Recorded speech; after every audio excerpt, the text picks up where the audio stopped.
요한계시록 10장 지금 본문 읽어드릴 때에 이게 무슨 말씀이지 하는 그런 의문이 제일 많은 말씀이 요한계시록일 텐데 이 말씀이 설교를 들으면 또 풀어지고 또 도전을 하고 그러겠구나 하는 그런 설렘이 있습니까? 없어도 좀 있는 모습으로 요한계시록 10장은 9장 마지막 부분에서 제기된 남은 사람들은 오히려 회개하지 아니하더라 라고 하는 말씀과 결부된 내용입니다. 그래서 9장 마지막 부분에 나와 있는 이 내용, 사람들이 회개하지 않았다 라고 하는 그 문제의 제기에 따른 내용이 이제 10장의 내용입니다. 저들은 흰재앙과 나팔재앙으로도 회개하지 않았습니다. 다시 말하면 요한계시록 6장 8절에서 4분의 1을 치는 재앙이 있었죠. 4분의 1을 치는 재앙으로도 그 다음에 다시 8장 12절에 보면 3분의 1을 치는 재앙이 있었습니다. 그래서 4분의 1을 치는 재앙에서 이 범위가 좁혀지면서 3분의 1을 치는 재앙을 내렸지만 저들은 그 손으로 하는 일을 회개하지 않았습니다. 그리고 오히려 두렵고 더 어려우니까 그들이 붙잡고 있는 우상을 숭배하는 데 더 급급했던 것을 우리가 볼 수 있었습니다. 그렇다면 그러면 4분의 1에서 3분의 1 그러면 하나님께서는 이제 2분의 1을 치는 재앙을 준비하고 계시는 것입니까? 아니죠. 사도 요한에게 펴놓인 두루마리를 갖다 먹어버리라. 다시 예언하여야 하리라. 라고 하는 말씀을 해주시는 것입니다. 여러분, 이것이 교회의 사명입니다. 이 재앙의 그런 그 범위가 좁혀지면서 그런 재앙 가운데 있는 그리고 그들은 회개하지 않고 더욱더 우상을 숭배하는 그때에 다시 한번 이 10장 말씀을 통해서 우리 주님께서는 갖다 먹고 다시 예언해라 라고 하는 말씀을 해주고 계신 겁니다. 이것은 교회의 사명입니다. 재앙으로도 회개하지 않는 저들에게 왜 다시 예언해야 됩니까? 즉 복음을 왜 전해줘야 됩니까? 다시. 사랑하는 성도님들, 재앙으로는 하나님의 사랑과 어린 양의 은혜를 온전히 전달해 줄 수 없기 때문에 여러분들이 놓치지 마셔야 됩니다. 많은 그런 어떤 분위기를 조성할 수는 있겠지만 그것으로서는 하나님의 사랑과 어린 양의 은혜를 온전히 전달해 줄 수 없기 때문입니다. 이것을 모르기 때문에 재앙을 만나자 우상을 더욱 의지하게 되었던 것입니다. 그러므로 구원이란 꼭 여러분 절대적으로 붙잡으셔야 되는 말씀입니다. 구원이란 복음 증거를 통해서만 산출해낼 수 있는 열매인 것입니다. 구원이란 다른 것으로는 받을 수 있는 방법이 없습니다. 그 구원에 이르는 오직 유일한 길은 예수 그리스도이시고 그리고 이 복음을 그 예수 그리스도께서 유일한 구세주이신 것을 증거하는 복음을 증거하는 것을 통해서만 산출되는 열매 그것이 구원입니다. 다른 것으로는 구원이 있을 수 없습니다. 물론 복음을 전한다고 해서 모두 다 회개하는 것은 아닙니다.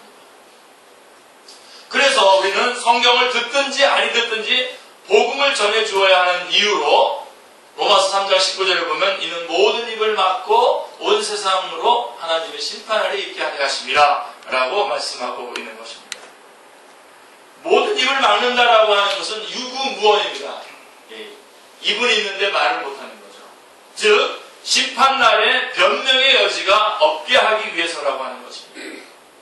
그러므로 7절에 하나님이 그의 종 선지자들에게 전하신 복음과 같이 하나님의 그 비밀이 이루어지리라 라고 말씀하고 있는 것입니다.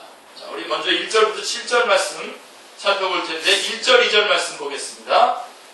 내가 또 보니 힘센 다른 천사가 구름을 입고 하늘에서 내려오는데 그 머리 위에 무지개가 있고 그 얼굴은 해 같고 그 발은 불기둥 같으며 그 손에는 펴놓인 여러분이 작은 두루마리를 들고 그 오른발은 바다를 밟고 왼발은 땅을 밟고 라고 말씀하고 있습니다. 6장에서 인재앙이 있었죠. 6장에서 인재앙이 있었고 8장, 9장에 나팔재앙이 있었습니다. 자, 우리는 인재앙과 나팔재앙 잘 상고해 보았습니다. 그런데 그때마다 성경은 어떤 문제를 제기합니다. 이 패턴을 잘 보셔야 돼요. 그래서 인재앙이 있고 난 다음에 문제 제기를 해요. 그리고 나팔재앙이 있고 난 다음에 또 문제 제기를 하는데 먼저 그래서 이렇게 문제 제기를 하고 나면 인재앙, 그 다음에 문제 제기, 해답. 또 나팔재앙, 문제 제기, 해답. 이런 식으로 지금 진행이 되고 있는데요. 자, 첫 번째부터 여섯 번째 인까지의 재앙이 시행된 후에 6장 17절에 보면 진노의 큰 날이 이르렀으니 누가 능히 서리오라고 하는 문제 제기를 합니다. 첫 번째부터 여섯 번째까지의 재앙이 쭉 진행이 되고 난 다음에 진노의 큰 날이 이르렀으니 누가 능히 서리오라고 문제가 제기됩니다. 그리고 이거에 대한 해답이 뭐냐면 7장에 나와 있는 그 유명한 7장 9절 10절에 찬양하는 장면이 나옵니다.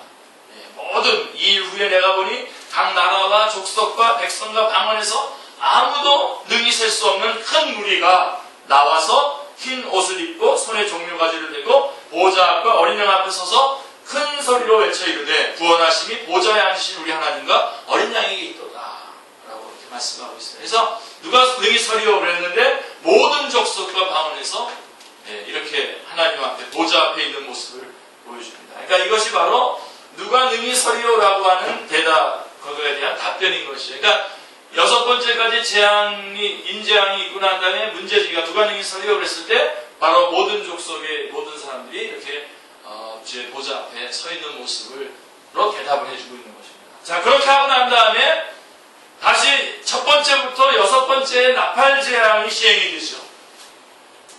그런데 또 문제가 제기되는데 제가 조금 전에 말씀드렸던 것처럼 요한계시록 9장 20절, 21절에 9장 마지막 부분에 이 재앙에 죽지 않고 남은 사람들은 손으로 행한 일을 회개하지 아니하고 오히려 회개하지 아니하더라 이렇게 되어 있어요. 그러니까 이런 재앙이 베풀어졌는데도 회개하지 않았다는 것입니다. 하나님은 저들을 회개케 하시려고 재앙의 강도를 점차적으로 더해 가심에도 불구하고 4분의 1에서 3분의 1로 이렇게 좁혀가면서 더욱더 강도를 높여가고 있음에도 불구하고 이 재앙으로는 회개하지 않다라는 것입니다. 그래서 이에 대한 해답으로 문제 제기를 했고 이제 이에 대한 해답으로 10장에서 뭐라고 얘기하냐면 다시 예언하여야 하리라 라고 하고 복음 증거의 필요성을 말씀하고 있는 것이 요한계시록 10장의 문맥입니다. 그리고 사실은 이 다시 복음 증거의 필요성을 제시하는 것은 요한계시록 전체의 핵심 내용이기도 합니다. 아멘 하시면서 집중을 좀 같이 해주셨으면 좋겠습니다. 하고 있어요. 지금 잘하고 있는데. 자, 요한계시록 10장에는 힘센 다른 천사가 등장합니다. 1절에 보면 힘센 다른 천사가 등장하는데 그런데 이 천사의 모습이 무척이나 영광스럽습니다. 아주 영광스럽습니다. 저는 아주 이 말씀 1절 말씀을 해설하면서 저는 은혜 많이 받았는데요. 구름을 입고 하늘에서 내려오는데 그 머리 위에 무지개가 있고 그 얼굴은 해 같고 그 발은 불기둥 같다라고 1절에서 말씀하고 있습니다. 자, 이런 분이라면 예수 그리스도이실 거라라고 우리는 추측을 하게 합니다. 그러나 주님으로 보기보다는 이 천사의 영광스러움은 천사입니다. 이 천사인데 이 천사의 영광스러움은 그 천사 자체 때문에 영광스러운 것이 아니라 그의 손에 들려있는 두루마리와 관련되어 있는 것입니다. 다시 말한다면 그 두루마리의 내용이 영광스럽기 때문에 이 천사가 이렇게 영광스러운 모습으로 우리에게 드러나게 되는 것입니다. 많은 은혜가 있습니다, 여러분. 우리는 적어도 복음을 가끔 제가 이렇게 중국이나 이렇게 갈 때 여기 많은 사람들이 비행기를 타고 그러잖아요. 하나님 안전하게 해주십시오. 그러면서 마음속으로 무슨 마음이냐면 이 많은 사람들 중에서 가장 선한 목적으로 이 비행기를 탄 사람이 나구나. 그런 생각을 하면서 하나님 영광 받아주십시오. 그러면서 안전하게 해주십시오. 이렇게 기도하기도 하고 그럽니다. 또 또 가끔 제가 이렇게 여러 회사에 이렇게 말씀을 전하러 가는데 갈 때마다 이렇게 제가 점심시간을 활용하니까 제가 이렇게 말씀 전하러 들어갈 때 이제 사람들은 식사를 하려고 쫙 내려오고 그런 때에도 이 회사에 이렇게 많은 사람이 있고 또 전 세계에 많은 목사가 있지만 이 회사를 놓고 제일 많이 기도하는 사람이 나고 이 회사에 영혼들을 구원하려고 내가 그림이 나구나. 제가 그걸 붙잡으니까 저 자체는 뭐 다른 사람보다 특별히 다를 게 없고 평범한 사람이죠. 그러나 제가 들고 가는 복음의 말씀들이 그렇기 때문에 하나님께서 영광스럽게 인도하시는 것이 아닌가 이런 생각을 합니다. 여러분들도 그런 마음을 가지시고 이 세상에서 모로코를 놓고 제일 많이 기도하는 사람이 이경훈 형제여야 하는데 모르겠습니다. 저는 그런 자부심이 있어요.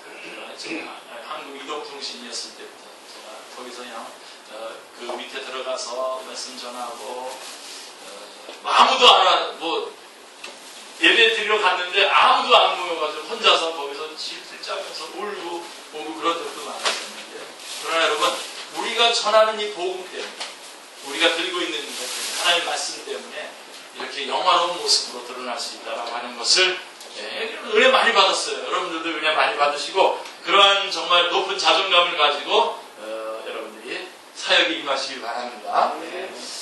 자, 이제 이 모습 때문에 이 천사의 영광스러운 모습은 그 자신의 모습보다도 그가 들고 있는 두루마리의 내용이 영광스럽기 때문이라고 할 수가 있습니다.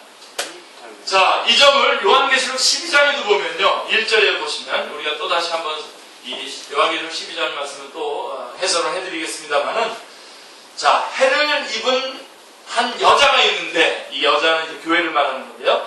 그 발 아래에는 달이 있고 그 머리는 12별의 관을 썼더라. 자, 이 여자는 교회를 상징하고 있는데 교회가 이처럼 영광스러울 수가 있는 것은 이 여자가 벤 아이가 누구야? 예수 그리스도이기 때문에 이렇게 영광스러운 모습으로 드러나게 되는 것입니다. 아멘. 자, 2절 말씀으로 갑니다. 2절 말씀. 요한계시록 10장 2절 말씀. 그 손에는 펴놓인 작은 두루마리를 들고 라고 이렇게 말씀하고 있습니다. 자, 그렇다면 이 두루마리가 무슨 두루마리입니까? 이 두루마리가 5장에 요한계시록 5장의 두루마리와 다른 두루마리라고 하는 근거로 사람들은 이것이 작은 두루마리라고 하지 않았느냐라고 하는 말씀을 얘기하는데 여러분 여기에 너무 치중할 필요가 없습니다. 왜냐하면 8절에 보면 또 이 작은 두루마리를 그냥 두루마리라고도 말하고 있기 때문에 그렇습니다. 그래서 2절 말씀에 보면 그 오른발은 바다를 밟고 왼발은 땅을 밟고라고 말씀하고 있어요. 바다와 땅을 밟았으면 뭘 밟은 전 세계를 다 말하는 거죠. 그죠? 이것도 그가 들고 있는 두루마리와 관련이 있는 묘사인데 열린 두루마리가 전파되어야 할 범위를 말해주는 것이라고 할 수 있습니다. 다시 말해서 온 세상을 범위로 삼고 지금 나타나는 것이죠. 3절에 사자가 부르짖는 것 같이 큰 소리로 외치니라고 말씀하고 있습니다. 이것도 두루마리가 무슨 두루마리인가를 간접적으로 나타내고 있다고 말할 수가 있는데 즉 사자같이 큰 소리로 외쳐야 할 메시지라고 하는 것입니다. 여기서 초점은 천사가 아니라 천사가 초점이 아닙니다. 뭐가 초점입니까? 그 손에 들고 있는 작은 두루마리입니다. 근데 여러분 또 조심하셔야 될 것은 작은 두루마리라고 하는 작은에 이게 초점이 맞춰져 있는 것이 아니라 그 두루마리가 펼쳐져 있다라고 하는 펴놓인 두루마리라고 하는 것에 초점이 있는 것입니다. 자, 어째서 펴놓인 두루마리라고 말씀하고 있습니까? 요한계시록 5장에 등장하는 봉한 두루마리와 관련되어서 지금 구별되어 있는 것을 연관되어서 구별하고 있는 것을 볼 수가 있는 것입니다. 그 인동되었던 두루마리를 어린 양이 받아서 6장 1절부터 시작해서 8장 1절 이르기까지 7인을 모두 떼심으로 이제 10장 2절에 펴놓인 두루마리로 등장하게 되었음을 알게 되기를 바라기 때문에 그래서 펴놓인 두루마리라고 하는 것을 구체적으로 명시하고 있는 것입니다. 그 이유가 아니라면 요한계시록 10장 전체를 살펴봐도 펴놓인 두루마리라고 말해야 할 이유를 발견할 수 없는 것입니다. 이 말씀에 대한 배경이라고 할 수 있는 에스겔 2장 8절 9절에서는 두루마리 책을 하나님이 펴셔서 에스겔에게 먹으라 하는 것으로 되어 있습니다. 너 인자야 내가 내게 이르는 말을 듣고 그 폐역한 족속같이 폐역하지 말고 내 입을 벌리고 내가 내게 주는 것을 먹으라 하시기로 이렇게 되어 있습니다.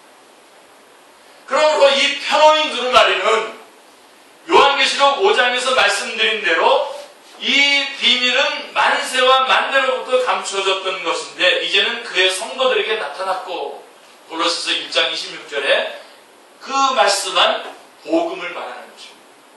복음. 복음이 드러났다는 것입니다. 그래서 6절 7절에 보면 요한계시록 10장 6절 7절에서는 지체하지 아니하리니 그의 종 선지자들에게 전하신 복음과 같이 이루어지리이다 라고 하시는 것입니다. 이 복음은 구약에 감춰져 있었으나 예수 그리스도에 의해서 밝히 드러나게 된 것입니다. 아멘. 그죠? 자, 그 복음이 펼쳐졌습니다. 이제는 봉인되어 있었던 두루마리가 펼쳐져 있다는 것입니다. 이 점을 히브리서에서는 이렇게 말씀하고 있어요. 옛적에 선지자들을 통하여 여러 부분과 여러 모양으로 우리 조상들에게 말씀하신 하나님이 이 모든 날 마지막에는 아들을 통하여 우리에게 말씀하셨으니 라고 증거하고 있습니다. 그러므로 십자가의 복음은 마지막 계시인 것입니다. 이 말씀 이외에 다른 것이 있는 게 아니에요. 만에 하나라도 이 작은 두루마리라고 했다고 해서 착각을 하고서는 이것이 다른 두루마리이냐, 원래 두루마리가 봉하여졌다가 펼쳐진 두루마리가 아닌 또 다른 두루마리이냐 말한다면 11절 말씀에서 다시 예언하여야 하리라 한 것이 복음 외에 다른 복음이 있다라고 하는 과오를 범하게 됩니다. 끔찍한 일입니다. 여러분, 이 부분 아주 분명하게 붙잡으시오. 다른 복음은 없습니다. 다른 복음은 없습니다. 그게 갈라디아서 1장 7절에 지난 수요일날 저희가 갈라디아서의 말씀을 가지고 나눴는데 1장 7절에 분명하게 말씀합니다. 그렇습니다. 복음이란 마지막 계시요 복음 증거는 마지막으로 주어지는 최후 통첩과 같은 의미가 있는 것입니다. 그래서 우리의 복음 전파하고 증거하는 이것은 너무나 중요한 것입니다. 하나님은 최후 통첩을 하신 후에 심판을 행하시려고 하시는 것입니다. 그래서 다시 예언해야 되는 겁니다. 이들에게 다시 예언해야.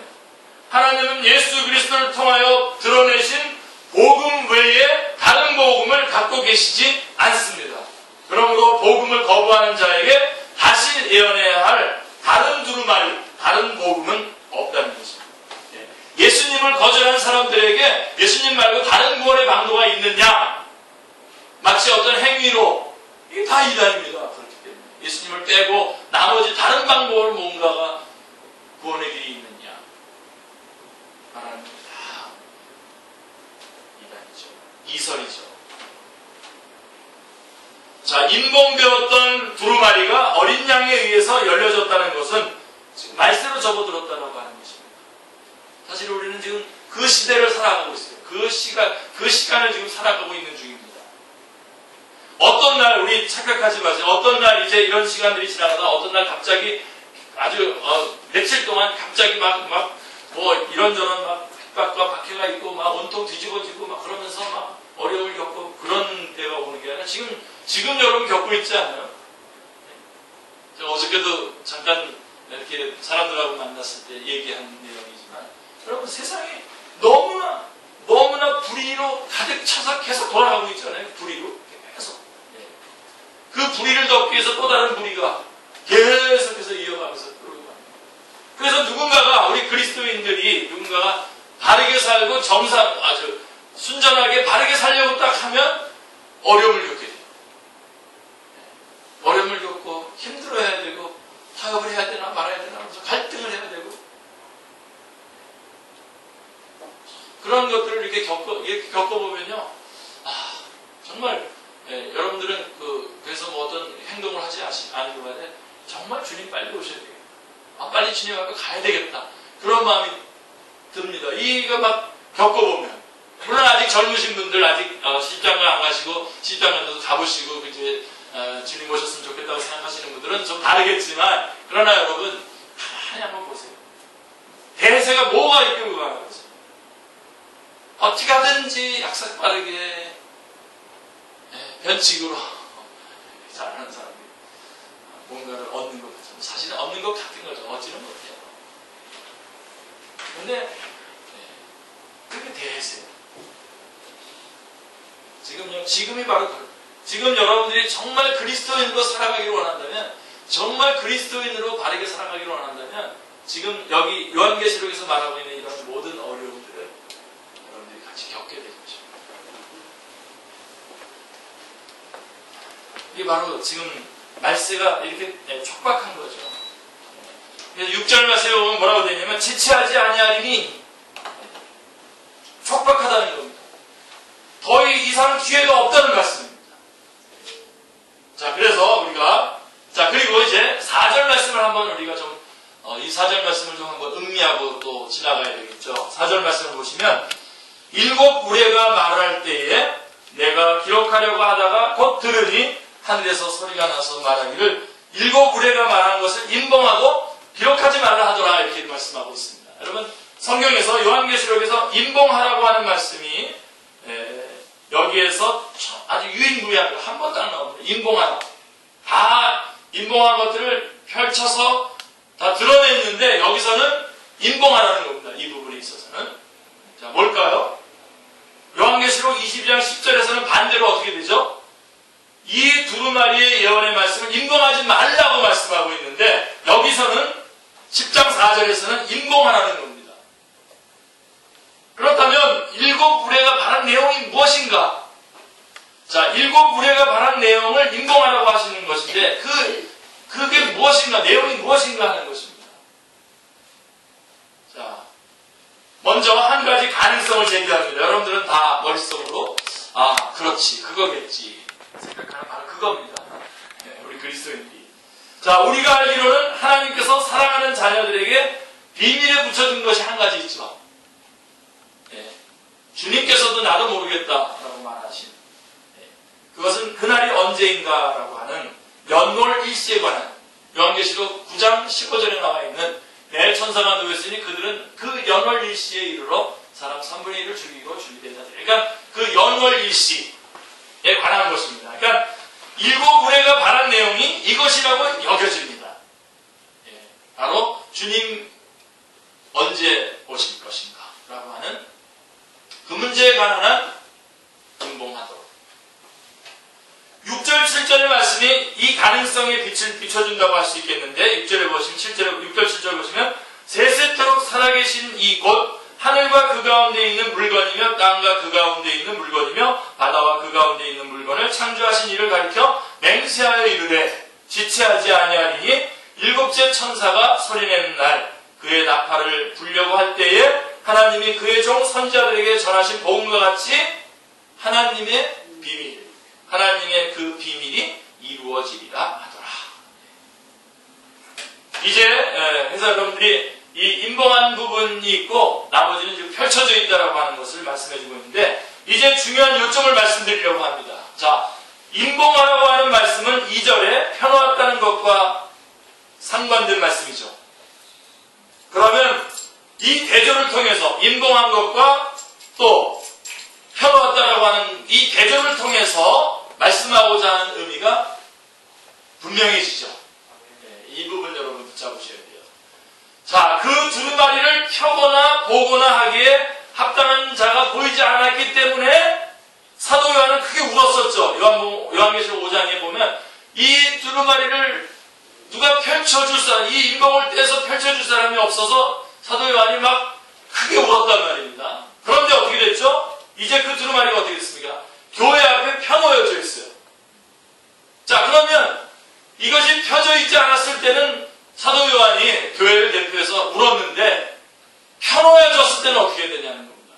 이렇게 펴놓인 두루마리로 주어졌을 때 교회는 어떻게 해야 마땅한가를 묻고 있는 것입니다. 이 10절에서. 너희는 인봉해 놓은 것을 호기심으로 알려고 하지 말고 펴놓인 말씀을 전파하라는 것이 영생을 상고하는 성도들이라고 한다면 주님이 재림하시는 그날이 언제인가? 아마겟돈 전쟁은 일어날 것인가? 666이라고 하는 짐승의 표는 무엇인가? 하는 것을 제일 알고 싶어 하죠. 그러나 성경은 이것에 대해서 침묵합니다. 이런 것에 대해서 침묵한 채 다만 사도행전의 1장에서 말한 것처럼 때와 시기는 아버지께서 자기의 권한에 두셨으니 너희 알 바 아니요. 사도행전 1장 7절이에요. 너희 알 바 아니요. 그리고 성령이 너희에게 임하시면 너희가 권능을 받고 예루살렘 온 유다와 사마리아와 땅끝까지 이르러 내 증인이 되라 라고 복음을 전파하라 말씀하고 있는 것입니다.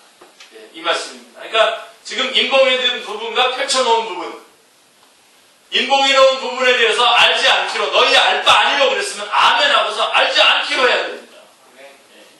그게 믿음입니다, 여러분. 주님께서 알지 않기를 원하는 부분은 알지 않는 것이 맞는 겁니다. 그러니까 누구든지 지금 주님이 오시는 날을 시간적으로 계산하고 그래서 그런 것들을 말하고 그러는 건 다 성경 말씀을 위배하는 것입니다. 그리고 우리는 어떻게 해야 되죠? 우리에게 드러난 것들, 우리에게 알려지고 펼쳐져 있는 이 복음을 우리는 열심히 전하는 것입니다. 땅끝까지 전하는 것입니다. 이 말씀으로 족하다 하겠습니다. 자, 그 다음에 이제 8절에 보시면 이제 하늘에서 나서 내게 들리던 음성이 또 내게 말하여 이르되 내가 가서 바다와 땅을 밟고 서 있는 천사의 손에 편어인 두루마리를 가지라 하기로 이렇게 되어 있습니다. 자, 편어인 두루마리를 가지라고 하십니다.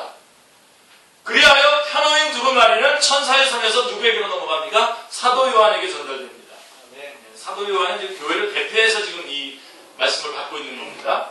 그 전달 과정이요, 요한계시록 1장 1절 말씀과 똑같습니다. 예수 그리스도의 계시라 이는 하나님이 그에게 주사 반드시 속히 일어날 일들을 그 종들에게 보이시려고 그 천사를 그 종 요한에게 보내어 알게 하신 것이다 이렇게 있어요. 하나님, 예수 그리스도, 천사, 그의 종 요한에게 전달하셨다는 경로가 일치합니다.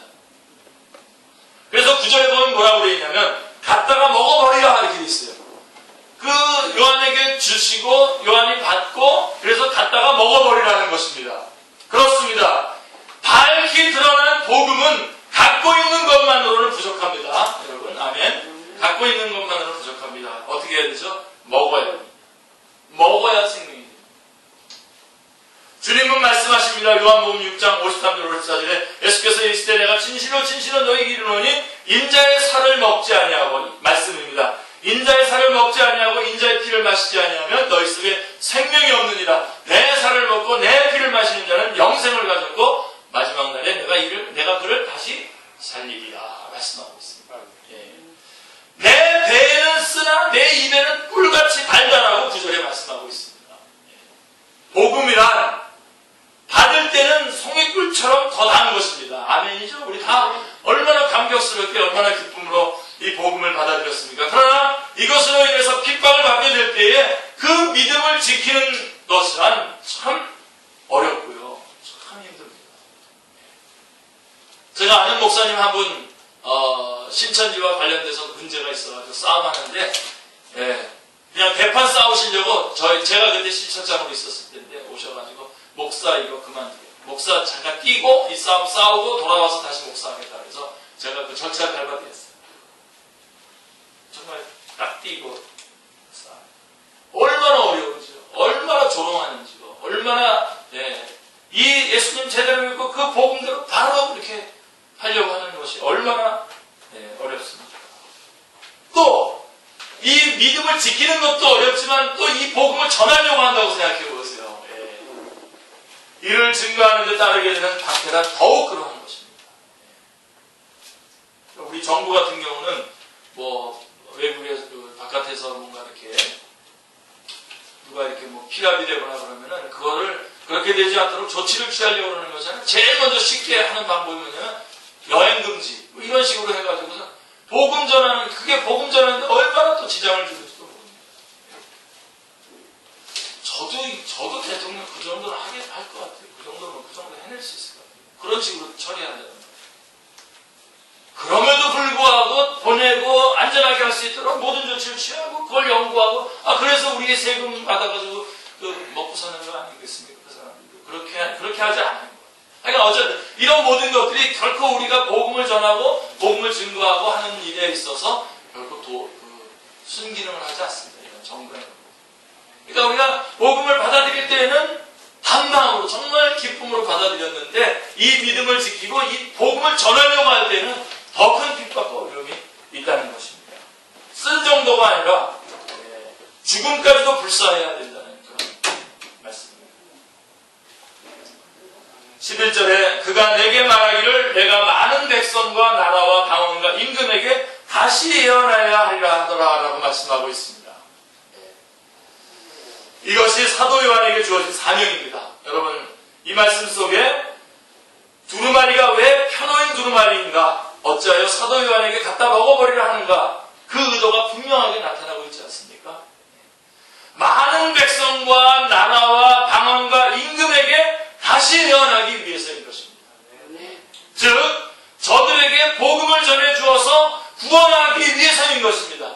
요한계시록 전체의 메시지가 바로 이것입니다. 이러한 가운데에 끝까지 결국은 예수님을 믿어야만 구원받는다. 복음을 받아들여라. 라고 하는 그 복음에 대한 그 전해야 된다라고 하는 그 말씀과 더불어서 교회의 사명을 다시 한번 일깨워주는 말씀이 요한계시록의 말씀인 것입니다. 자, 그렇다면 사도 요한이 받아먹고 예언해야 될 그 편호인 두루마리의 내용이 무엇입니까? 쭉 말해놓고 다시 반문하는 거예요, 여러분에게. 다시 물어보는 거예요. 그의 종 선지자들에게 전하신 복음입니다. 7절에. 이는 사도 요한 개인에게 국한되는 말씀이 아닌 것입니다. 주님은 사도 요한을 교회의 대표자로 세우셔서 명령을 하달하시고 있는 것입니다. 에레미야 선지자에게도 동일한 사명이 주어졌습니다. 기억나시죠? 내가 주의 말씀을 얻어먹었사오니 주의 말씀은 내게 기쁨과 내 마음의 즐거움이오나 라고 에레미야 15장 16절에 말씀했는데 그것을 먹고 난 후에는 어떻게 됐죠? 많은 고초를 겪으면서 예언을 해야만 했습니다. 에레미야. 그 다음에 에스겔 선지자에게 주어진 사명도 동일한 것이었습니다. 에스겔 2장 8절로 3장 3절에 보면 2장 8절에 내 입을 벌리고 내가 내게 주는 것을 먹으라. 그렇게 하시고 두루마리 책을 먹여주신 후에 이스라엘 족속에게 말하라 라고 에스겔 3장 1절에 명령하고 계시는 것입니다. 전도자는 자신이 먼저 먹어야만 하는 것입니다. 저는 여러분들이 목회자로도 헌신하고 선교사로도 헌신하고 또 여러 가지로 헌신하는 거 환영합니다. 그러나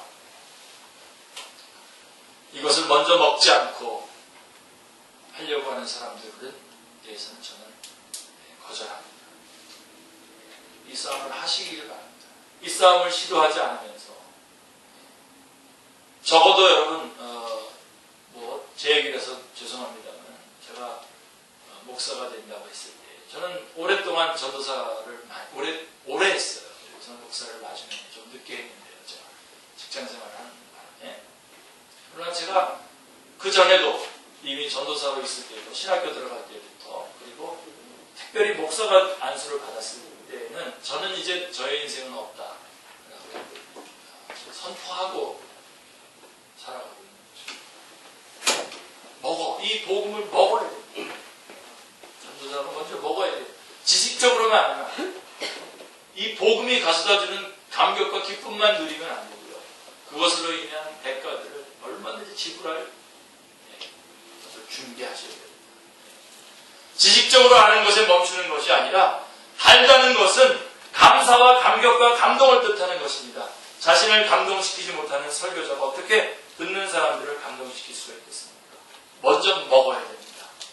그리고 그 먹었기 때문에 그 다음에 주어지는 모든 결과들에 대해서는 정말 기쁨으로 당하셔야 됩니다. 아멘하십시오. 기쁨으로 당하셔야 됩니다. 사실은 사실을 몰아넣는 거죠. 여러분들이 이런 초청을 한다는 것은. 그러나 주님이 우리를 구원해 주신 그 복음이 이 모든 것의 보상입니다. 우리가 믿은 복음이 이 모든 것의 보상입니다. 요한계시록 10장의 말씀은 여섯째 나팔 재앙까지 시행이 되고 일곱째 나팔, 즉 마지막 화만 남겨놓은 상황에서 주어진 말씀이라고 하는 점 기억하시기 바랍니다. 그리고 여섯째 나팔 재앙까지의 결과는 어떻게 됐죠? 이 재앙에 죽지 않고 남은 사람들은 어떻게 했다고? 회개했다고요? 안 했다고요? 회개하지 않았다라고 하는 거죠. 이런 문제 제기의 해답으로 주어진 것이 요한계시록 10장입니다. 그래서 다시 예언해야 된다는 것입니다. 이게 문제 제기의 해답입니다. 저희를 회개시킬 수 있는 방도와 구원의 길은 복음 전도 외에는 다른 방도가 없다는 것입니다. 법을 주는 것도 안 되는 거고요. 물질을 주었어도 됩니다. 기쁨과 쾌락을 통해서 슬그머니 이런 것을 전달한다고 해도 되는 것이 아니라 결국 뭐죠? 복음이죠. 복음의 능력, 복음의 그 강력한 능력이 모든 인원을 다 그리스도의 무릎 앞에 꿇게 하는 이 복음 밖에는 아닌 것입니다. 그래서 다시 예언해야 됩니다. 또 들려줘야 되는 겁니다. 그 복음을 또 들려줘야 되는 것입니다. 그러므로 성경은 말씀합니다. 고린도전서 1장 21절로 24절에 하나님의 지혜에 있어서는 이 세상이 자기 지혜로 하나님을 알지 못하므로 하나님께서 전도에 미련한 것으로 믿는 자들을 구원하시기를 기뻐하셨도다. 유대인은 표적을 구하고 헬라인은 지혜를 찾으나 우리는 십자가에 못 박힌 그리스도를 전하니 유대인에게는 거리끼는 것이요 이방인에게는 미련한 것이로되 오직 부르심을 받은 자들에게는 유대인이나 헬라인이나 그리스도는 하나님의 능력이요 하나님의 지혜이다. 아멘. 예. 그러므로 우리는 이 말씀을 통해서 복음 증거의 도전을 받게 되는 것입니다. 예. 그러니까 요한계시록 전체가 우리에게 주는 것은 복음 증거의 도전을 주는 말씀인 것입니다. 요한계시록 전체가. 그리고 복음 전도란 주님께서 이기는 자는 이라고 하신 영적인 전투요. 자기들이 증언하는 말씀으로써 그를 이겼으니라고 한 승리의 비결인 것입니다. 복음 전도란 영적인 전투요. 또 이렇게 하는 것이 한 사람 한 사람 개인의 승리의 비결입니다. 그리고 주님은 다시 예언하여 하리라. 복음을 전하라고 교회에게 요청하고 있습니다. 우리 한 사람 한 사람에게 이 시대, 지금은 마지막 시대입니다. 모든 것이 다 열려져 있는 지금 시대입니다. 마지막 하나만 지금 열려지는 때입니다. 이때에 우리가 이 복음을 전하는 것으로서 이 두루마리의 사명을 우리가 완수하는 그리스도인들이 다 되시기를